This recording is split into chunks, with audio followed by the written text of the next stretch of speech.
આજે પ્રમુખ સ્વામી મહારાજની જન્મ જયંતિની ભવ્યાતિ ભવ્ય ઉજવણી થઈ રહી છે। અમદાવાદમાં નરેન્દ્ર મોદી સ્ટેડિયમ ખાતે બીએપીએસ કાર્યકર સુવર્ણ મહોત્સવનું આયોજન કરાયું છે। પ્રથમવાર આયોજિત આ મહોત્સવમાં વર્ષોથી સમાજની સેવા સાથે સંકળાયેલા 1 લાખ કાર્યકરોનું સન્માન થશે।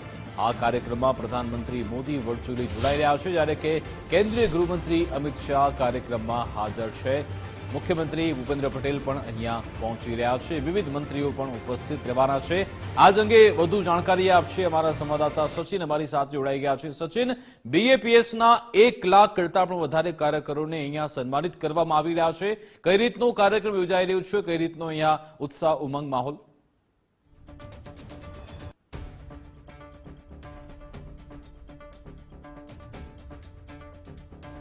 ખાસ વિકાસ વાત કરવામાં આવે તો ક્રિકેટના સૌથી મોટા સ્ટેડિયમ નરેન્દ્ર મોદી સ્ટેડિયમ ખાતે બીએપીએસનો ભવ્ય કાર્યકર શતાબ્દી કાર્યક્રમ ઉજવા જઈ રહ્યો છે। ખાસ 7 ડિસેમ્બર એટલે કે પ્રમુખ સ્વામી મહારાજની જન્મ શતાબ્દી છે અને ખાસ કાર્યકરનો આ જે કાર્યક્રમ છે તે કાર્યકરોના સન્માનનો કાર્યક્રમ છે। એટલે કે 30 દેશોના જે બીએપીએસના કાર્યકરો છે તે તમામ જગ્યાએથી લોકો અહીં ઉપસ્થિત રહેવાના છે, ખાસ ઉપસ્થિત રહેવાના છે। તદુપરાંત જે સંતોનો મેળાવડો એટલે કે બીએપીએસના કાર્યકરો છે તે કાર્યકરોમાં એક આજે ભક્તિમય માહોલમાં અહીં જે છે તે આ નરેન્દ્ર મોદી સ્ટેડિયમમાં જે અલગ અલગ જે 30 દેશોના જે બીએપીએસના કાર્યકરો છે તે અહીં આ સ્ટેડિયમમાં એકત્રિત થશે। 1 લાખ જેટલા અહીં જે સંતો ભક્તો છે તે અહીં ઉપસ્થિત રહેવાના છે, સ્વયંસેવકો ઉપસ્થિત રહેવાના છે।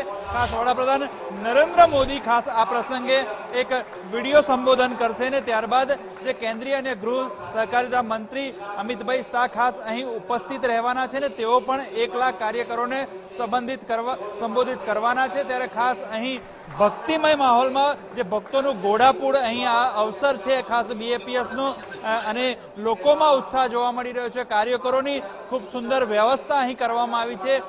જે કાર્યકરો છે તે 10,000 કાર્યકરો ખડાપગે અહીં વ્યવસ્થાના ભાગરૂપે જોડાયા છે અને ખાસ આજે જે કહેવાય કે 7 ડિસેમ્બર એટલે જે પ્રમુખ સ્વામી મહારાજની જન્મ શતાબ્દી હોય અને આ કાર્યકરો જે ખડે પગે ઊભા રહેતા હોય છે, વિશ્વભરમાં અહીં બીએપીએસના કાર્યકરો હોય છે અને એ લોકો જ્યારે પરિવાર અને બિઝનેસ છોડીને જ્યારે આવી કોઈ સંસ્થામાં જ્યારે કંઈ કામ હોય સ્વામિનારાયણ સંપ્રદાયનું ત્યારે ખડે પગે કાર્ય કરતા હોય છે, ત્યારે આ કાર્યકરોની ખાસ સન્માનિત કરવાનો આ કાર્યક્રમ યોજાવા જઈ રહ્યો છે। એટલે કે કાર્યકરો પણ પોતાની જે રીતે જે લોકો તેમના અભિપ્રાય અહીં રજૂ કરશે। સૌથી મોટી જે નરેન્દ્ર મોદી સ્ટેડિયમ છે ને આ મોટી સંસ્થા જે છે સ્વામિનારાયણ આજે જે એમાં ખાસ કેન્દ્રીય ગૃહમંત્રી સહકારિતા મંત્રી અમિતભાઈ શાહ ઉપસ્થિત રહેવાના છે। ગુજરાતના મુખ્યમંત્રી શ્રી ભૂપેન્દ્ર પટેલ પણ ઉપસ્થિત રહેવાના છે। વડાપ્રધાન નરેન્દ્ર મોદી આ કાર્યક્રમના સંબોધન વિડીયો કોન્ફરન્સ માધ્યમથી કરશે। એટલે કે એક ભક્તિમય માહોલ અત્યારે જોવા મળી રહ્યો છે। ખાસ કાર્યકર શતાબ્દી મહોત્સવ હોય બીએપીએસનો એટલે દરેક કાર્યકરોમાં ઉત્સાહ છે, કારણ કે આ કાર્યકરોનું સન્માન થવાનું છે, જેને લઈને કાર્યકરોમાં ઉત્સાહ જોવા મળી રહ્યો છે। જી વિકાસ। બિલકુલ સચિન, એ પણ જણાવશો કે અહીંયા વીવીઆઈપી મહેમાનો આવી રહ્યા છે, કયા કયા મહેમાનો અહીંયા પહોંચી ચૂક્યા છે અથવા તો આવવાના બાકી છે? સાથે સાથે જે કાર્યકરો છે શું આપની તેમની સાથે વાતચીત થઈ છે, તેમનો કેટલો ઉત્સાહ છે, કઈ રીતે તેમને અહીંયા સન્માનિત થશે, કઈ રીતે તેમની પસંદગી થઈ તે પણ જાણીએ।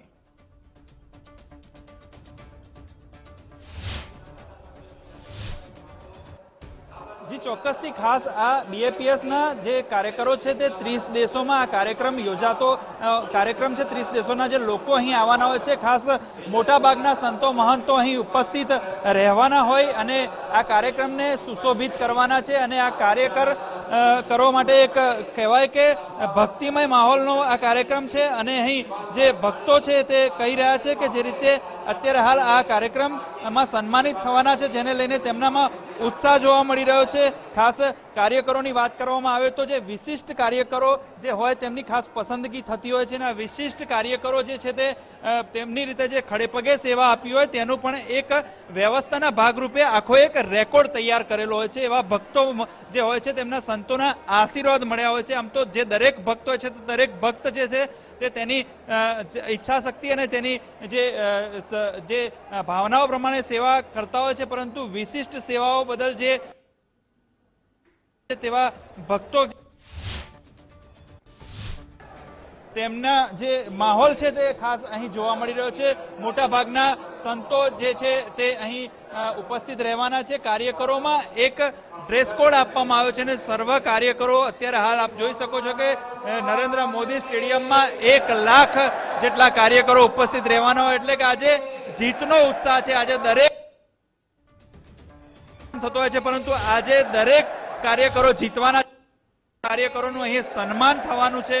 લોકો ઉત્સાહમાં જોઈ શકો છો કે સ્વામિનારાયણ સંપ્રદાય સ્વામિનારાયણ ભગવાનની જય બોલાવવા જઈ રહ્યા છે. આજે ખાસ શતાબ્દી મહોત્સવ પણ ઉજવવા જઈ રહ્યો છે, કારણ કે જે પ્રમુખ સ્વામી મહારાજનું આજે જન્મ શતાબ્દી છે 7 ડિસેમ્બર, અને આજે કાર્યકરોનો જે આ મેળાવડો થયો છે અને જેને લઈને આપ જોઈ શકો છો સમગ્ર સ્ટેડિયમ અત્યારે હાલ જે સ્વામિનારાયણ સંપ્રદાયના જયનાથથી ગુંજી ઉઠી રહ્યો છે. અને ખાસ આ BAPS નો સૌથી મોટો કાર્યક્રમ છે, એક ઐતિહાસિક કાર્યક્રમ થવા જઈ રહ્યો છે, જેને લઈને ભક્તો અને જે ખાસ સંતો છે તે સંતોએ પણ કીધું છે કે આ કાર્યક્રમનો જે મુખ્ય હેતુ છે તે કાર્યકરો માટેનો હેતુ છે.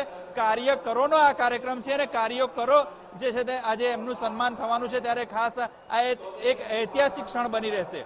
જી બિલકુલ સચિન, એ પણ જણાવો કે આખો આ 3 થી 4 કલાકનો કાર્યક્રમ કઈ રીતનો રહેશે, કયા કયા રંગારંગ કાર્યક્રમ થવાના છે, અને સૌથી મહત્વની બાબત કે 1 લાખ કરતા વધારે લોકો અહીં આવશે, ત્યારે સ્ટેડિયમની અંદર અને બહાર ત્યાં કઈ રીતની સુરક્ષા વ્યવસ્થા રાખવામાં આવી છે અને આખો આ કાર્યક્રમની રૂપરેખા પણ કેવી છે?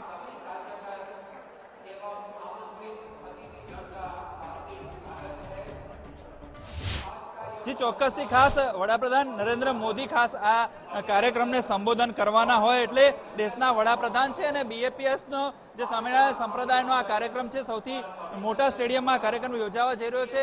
અને ખાસ જે તેમનો જન્મદિવસ પણ છે, અને ખાસ વ્યવસ્થાની ભાગ રૂપે વાત કરવામાં આવે તો જે સુચારુ રૂપે ખાસ પોલીસ બંદોબસ્ત બહાર ગોઠવી દેવામાં આવ્યો છે. તદુપરાંત જે સંસ્થાના કાર્યકરો છે તે 10,000 જેટલા કાર્યકરો પણ અહીં સુંદર વ્યવસ્થામાં આયોજનના ભાગરૂપે જોડાયા છે. તો ખાસ 800 થી વધારે પોલીસ સ્ટેડિયમની આજુબાજુમાં જે કહેવાય કે તમામ પોલીસ અને હેડ કોન્સ્ટેબલથી માંડીને જે તમામ હોમગાર્ડથી માંડીને તમામ લોકો અહીં વ્યવસ્થાના ભાગરૂપે ટ્રાફિકની વ્યવસ્થાના ભાગરૂપે જોડાયા છે, જેથી કોઈ અવ્યવસ્થા ના સર્જાય, કોઈ પણ જાતની જે જવા આવવામાં અગવડતા ના રહે તે રીતનો આ કાર્યક્રમ જે છે તે અત્યારે હાલ થઈ રહ્યો છે. 3 થી 4 કલાકનો આ કાર્યક્રમ છે. આ કાર્યક્રમમાં સંતો મહંતોના મેળાવડા સાથે વડાપ્રધાનનું સંબોધન થશે. ત્યારબાદ કેન્દ્રીય અને ગૃહ સહકારિતા મંત્રી અમિતભાઈ શાહ પોતે અહીં સંબોધન કરવાના છે.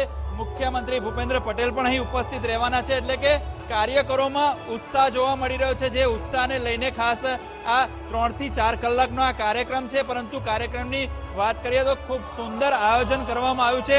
દરેક ફ્લોર, દરેક સ્ટેડિયમના જે વિભાગ છે તે વિભાગમાં આયોજનબદ્ધ રીતે લોકો જઈ શકે, આવી શકે. ખાસ મહાપ્રસાદનું પણ આયોજન કરવામાં આવ્યું છે, એટલે કે જે પણ લોકો અહીં આવતા હોય, સ્વયંસેવકો આવે, સ્વયંસેવકોને તમામને પ્રસાદ ગ્રહણ કરીને જ જવાનું છે, તે રીતની વ્યવસ્થા એક સ્વામિનારાયણ સંપ્રદાય જે આ BAPS સંસ્થા દ્વારા કરવામાં આવી છે. અને ખાસ આ 30 દેશોના જે કાર્યકરો છે તે આજે અહીં ઉપસ્થિત રહેવાના છે. 3 થી 4 કલાકનો જે આ કાર્યક્રમ છે, અને અહીં